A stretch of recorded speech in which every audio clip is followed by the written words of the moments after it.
Hola, en esta clase vamos a ver cuál fue la historia de la Tierra, cuál fue su evolución y los cambios en las características del planeta desde su formación. Vamos a relacionar los cambios en las características geológicas, físicas y químicas con la evolución de las moléculas orgánicas y biológicas que dieron lugar al desarrollo de la vida sobre la Tierra. Los primeros átomos fueron hidrógeno y helio. De hecho, la mayor parte de la materia del universo actual se compone de hidrógeno 2, mientras que solo el 7% es mayormente helio y otros átomos. O sea que la composición de la Tierra es poco frecuente en el universo y proviene de materia de estrellas muertas. Antiguas supernovas esparcieron la materia que nuevamente se condensó en forma de disco aplanado por la acción gravitatoria, formando una segunda generación de galaxias. Hace unos 4.500 millones de años, en un brazo de nuestra galaxia comenzó a condensarse en una nube gravitatoria la materia que hoy conformaría nuestro sistema solar. La nube giraba más rápidamente a medida que se iba condensando, dejando gran cantidad de masa en el centro. Esa masa iba a conformar el Sol. Los elementos más livianos se fueron alejando por el movimiento y formaron los gigantes gaseosos. Los elementos más pesados quedaron más cerca del Sol y formaron los planetas rocosos, como Mercurio, Venus, la Tierra y Marte. Es así como la Tierra tiene mayor cantidad de elementos pesados como hierro, carbono, silicio, níquel, etc. El Sol tiene la masa suficiente como para formar él mismo un nuevo horno atómico de fusión nuclear, o sea, una estrella. El horno produce e irradia energía de principalmente la transformación de hidrógeno en helio. 4 millones de toneladas de masa por segundo se transforman en energía en el Sol y 600 millones de toneladas de hidrógeno se transforman en helio. Las reservas durarán varios miles de millones de años. Durante millones de años la Tierra sufrió grandes cambios que la llevaron a ser como es hoy. Veremos qué fue ocurriendo y las características físicas y químicas que llevaron a la aparición de la vida y cómo la vida, al ir evolucionando, fue a la vez cambiando las condiciones primigenias. Enormes cambios realizados por los microorganismos permitieron a la vez que aparezcan formas más complejas en los distintos niveles de organización que tenemos hoy. Hace 4.500 millones de años, enormes colisiones de cuerpos rocosos mantenían a la corteza terrestre en estado fluido. Probablemente un gran impacto separó una parte de la Tierra que quedó en órbita formando la Luna. Durante el estado fluido de la Tierra, los elementos más densos se hundieron hacia el interior del planeta y los más ligeros flotaron hacia el exterior. A medida que la energía se fue disipando, se fue enfriando y consolidando. Se fueron delimitando en capas de acuerdo a la densidad. Los elementos más livianos, como el sílice, magnesio y aluminio, conformaron la corteza y el manto superior. Los elementos más pesados se hundieron conformando el núcleo terrestre, donde la desintegración radioactiva lo mantiene a gran temperatura y alimenta los movimientos del manto. El hecho de que las placas tectónicas estén en movimiento influyó muchísimo sobre la evolución de las especies. Gran parte de los sucesos importantes para la evolución, como las extinciones masivas o la migración o propagación y divergencia de las especies, tuvo que ver con la deriva continental y los cambios en la geografía. Los elementos aún más ligeros, como el hidrógeno, oxígeno, nitrógeno, carbono, flotaron hacia la superficie conformando la atmósfera primitiva. El hidrógeno, que formó hidrógeno 2 molecular, probablemente escapó de la atmósfera, pero también se unió con oxígeno y formó agua. También se formaron moléculas como el dióxido de carbono, monóxido de carbono y nitrógeno. El enfriamiento gradual de la corteza contribuyó a la formación de los primeros cuerpos de agua en estado líquido, lo que fue fundamental para la vida. Hasta los 3.500 millones de años atrás, la atmósfera estaba conformada por dióxido de carbono, nitrógeno y solo trazas de monóxido de carbono e hidrógeno molecular, y era débilmente reductora. También había sulfuro de hidrógeno y metano por el vulcanismo muy activo. El cielo era color rosa anaranjado, un invernadero de niebla orgánica que conservaba el débil calor solar y una temperatura media de 85 grados por efecto invernadero de los gases. Los mares eran oscuros porque contenían, sobre todo, hierro disuelto y aún no tenían la concentración de sales que presentan ahora, porque la sal del mar proviene de la tierra que va erosionando el agua. El Sol joven era rojo e irradiaba un 75% de la energía que hoy desprende. Además, poca de esa radiación llegaba a la superficie por las continuas tormentas eléctricas que estaban en la atmósfera. Hace 3.800 millones de años cesó el bombardeo cósmico y se piensa que a partir de ese momento se sentaron las bases para el desarrollo de la vida. Los componentes de la atmósfera y los mares primitivos se combinaron para formar los compuestos orgánicos como bases nitrogenadas, carbohidratos, lípidos y aminoácidos. De estos compuestos se formaron los primeros sistemas de moléculas orgánicas precursores de la vida celular. Oparin y Haldane los llamaron coacervados. Su origen fue la convergencia y conjugación de las microesferas de macromoléculas encerradas en membranas lipídicas. Es probable que haya evolucionado primero un metabolismo precelular, en el que la energía provenía de una reacción geoquímica. Hay varias teorías al respecto. Las reacciones que pudieron proveer energía es el sulfuro de hidrógeno y el ion ferroso que da lugar a la pirita, mineral común en estratos antiguos. Esto en condiciones anaeróbicas, en las que debió fijarse dióxido de carbono y nitrógeno molecular, compuestos que a su vez podrían haber reaccionado en moléculas más complejas. Se diversificaron sistemas acelulares con diferentes metabolismos. Los más estables se mantuvieron y reprodujeron. Comenzó a actuar la selección natural. La aparición de las membranas fosfolipídicas dio lugar a compartimentos separados que preparó el terreno para la aparición de las primeras células. La diferenciación de un compartimento interno del medio externo permitió la evolución de nuevas vías metabólicas en sistemas. El fósil más antiguo hallado de una forma de vida es Archaeosferoides, hallados en los sedimentos de Transvaal, Sudáfrica. Datan de 3.400 millones de años atrás, pero se supone que las primeras formas de vida aparecieron mucho tiempo antes. Es difícil la conservación de este tipo de fósiles, por lo pequeños y porque han quedado pocas rocas muy antiguas conservadas, dado que la corteza de la Tierra se renueva continuamente por la tectónica de placas. El último antepasado común, universal o LUCA, por sus siglas en inglés, fueron los precursores evolutivos de todas las formas de vida sobre la faz de la Tierra en la actualidad. Hay varias teorías al respecto de cómo fueron los primeros organismos. Si fueron heterótrofos, que se alimentaban de nutrientes disponibles en la sopa primordial, o autótrofos que utilizaban las reacciones químicas de oxidorreducción para obtener energía.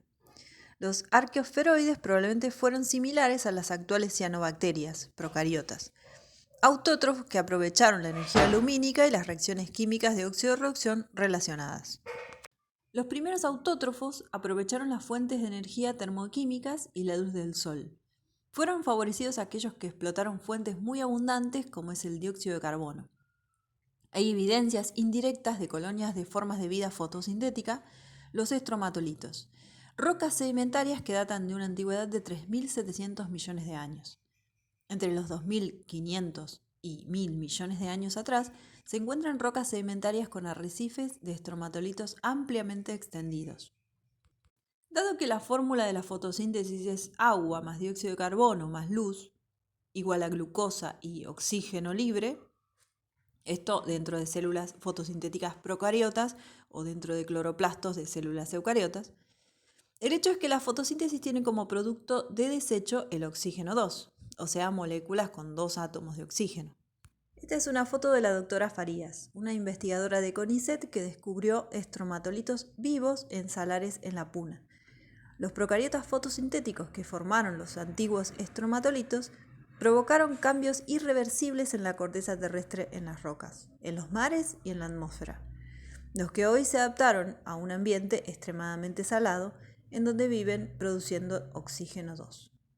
El oxígeno fue cada vez más abundante en la Tierra, por la expansión por los océanos de los microorganismos que dieron lugar a los estromatolitos.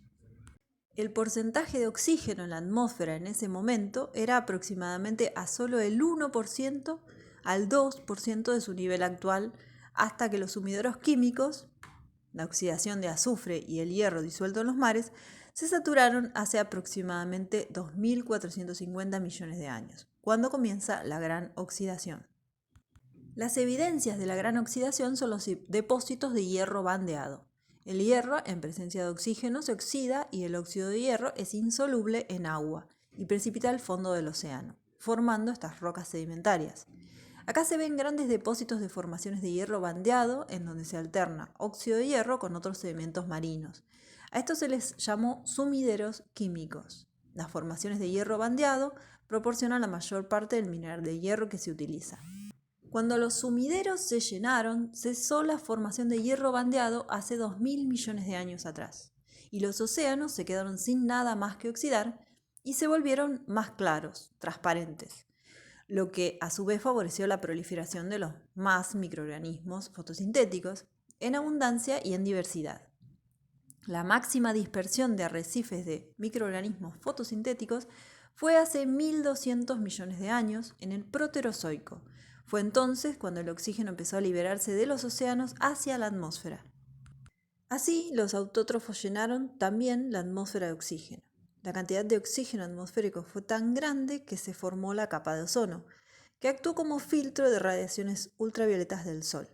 Este cambio protegió a las formas de vida pujantes de la radiación ultravioleta proveniente del Sol, ya que esta longitud de onda es nociva para el ADN. Acá en este cuadro tenemos una comparación de la cantidad de oxígeno que hay en la atmósfera a lo largo de las eras terrestres. Fíjense que partimos de una atmósfera casi nula en oxígeno hace 4.000 millones de años, que se mantiene hasta que se agotaron los sumideros químicos. Entre los 2.500 y 2.000 millones de años atrás, el aumento es enorme, pega un salto muy importante y luego se mantiene con fluctuaciones menores. En este otro gráfico la escala es diferente y partimos de los 600 millones de años atrás. Puede verse un incremento en el porcentaje de oxígeno atmosférico muy importante en el Ordovícico. Este pico corresponde a la aparición y expansión de las plantas por la tierra firme. El máximo del 35% de oxígeno se alcanzó hacia el final del periodo carbonífero, hace unos 300 millones de años. Este porcentaje podría haber contribuido a la expansión de la vida terrestre y el gran tamaño de los insectos y anfibios de aquellos tiempos. Esta flecha de tiempo nos ayuda a tener una idea aproximada de cómo fue la evolución de la vida sobre la Tierra. Fíjense todo el tiempo en que tardó en consolidarse la corteza terrestre, de formarse las moléculas bioquímicas, de aparecer las primeras formas de vida, y todo el tiempo que la Tierra estuvo habitada solo por procariotas. Con la nueva atmósfera oxidante, los microorganismos aeróbicos proliferan a expensas de los anaeróbicos. En este momento solo existían formas de vida procariota. Los que sobreviven hasta la actualidad son dos grupos, que presentan entre sí diferencias bioquímicas y moleculares que los diferencian en dominios, arquea y bacteria. Por ejemplo, diferencias en la composición de la pared, en la membrana y en el metabolismo. El procesamiento de la información genética en las arqueas es más parecido a los eucariotas que a las bacterias. En el ADN bacteriano hay un sitio de origen de la replicación, en el de las arqueas hay varios sitios de iniciación de la replicación. El primer aminoácido en la síntesis de proteínas en las bacterias es la formilmetionina, mientras que en las arqueas es la metionina. Y así otras diferencias que nos hacen notar que se separaron tempranamente en la evolución en dos líneas de procariotas diferentes. No hay acuerdo sobre el momento en el que ocurrieron las sucesivas endosimbiosis que dieron lugar al dominio eucaria. Hay hipótesis diversas. Análisis moleculares estiman que la separación de los eucariotas de su grupo hermano, las arqueas, Asgard, fue hace 2.800 millones de años a 2.500 millones de años. Pero hasta ahora los fósiles más antiguos que pueden considerarse eucariotas son de hace 2.100 millones de años y se les conoce como la biota francesvillense. Estos fósiles eran probablemente de organismos multicelulares parecidos a los mohos actuales. Otros fósiles de eucariotas son los Melanocirilium, que eran posiblemente caparazones de amebas.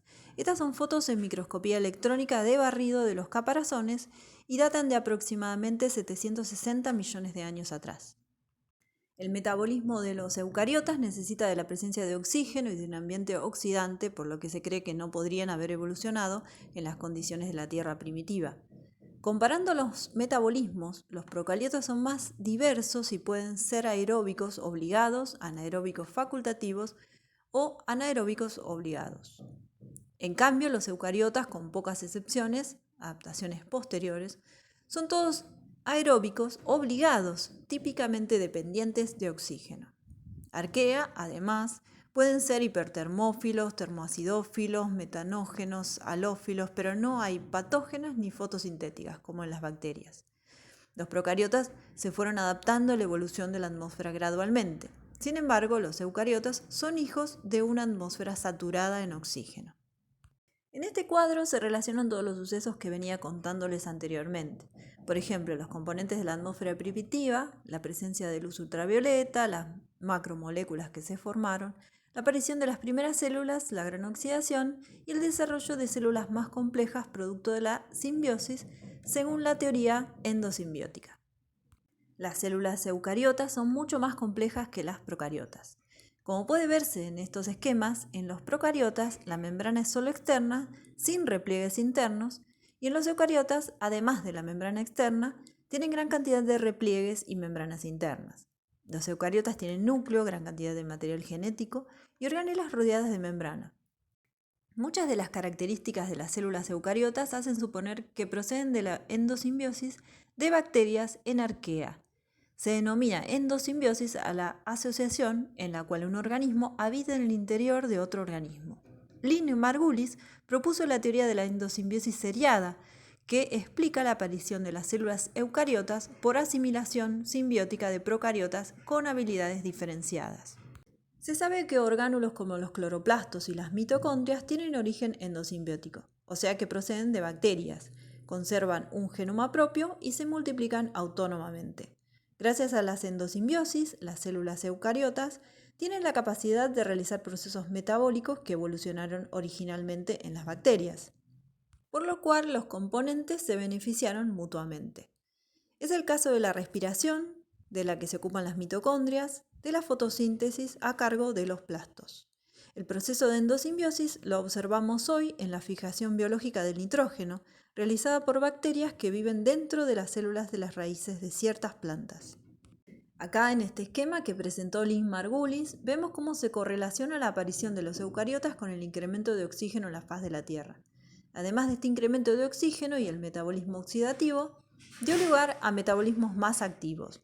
Esto permitió que las células pudieran presentar una mayor complejidad y diferenciación en organismos multicelulares.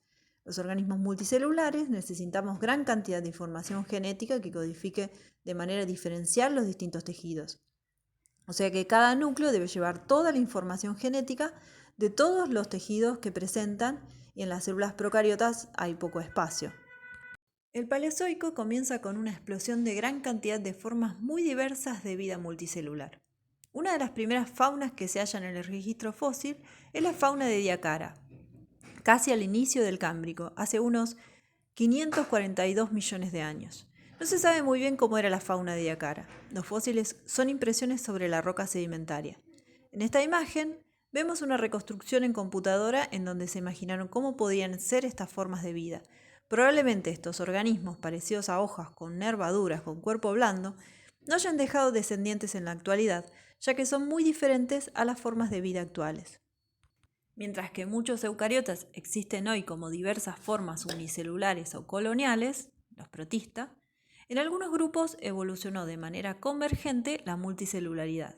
Las formas multicelulares que se mantienen en la actualidad son los hongos, las plantas y los animales, con distintos niveles de organización y complejidad. Ya en el Cámbrico encontramos entre los 527 y 515 millones de años atrás fósiles de animales conocidos como fauna de Burgess Shale.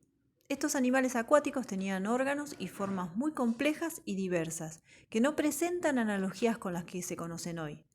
Por eso se cree que la mayor parte de estas especies se extinguieron sin dejar descendientes en la actualidad. La aparición repentina de formas diversas y complejas en ciertos estratos geológicos hace pensar que hubo periodos de explosiones evolutivas relativamente rápidas en la historia de los seres vivos. En este esquema vemos cómo las eras geológicas se nombraron en base al registro fósil: Paleozoico, vida primitiva; Mesozoico, vida media, cuando vivieron los dinosaurios; y Cenozoico, la vida moderna, la de las plantas con flores, por ejemplo.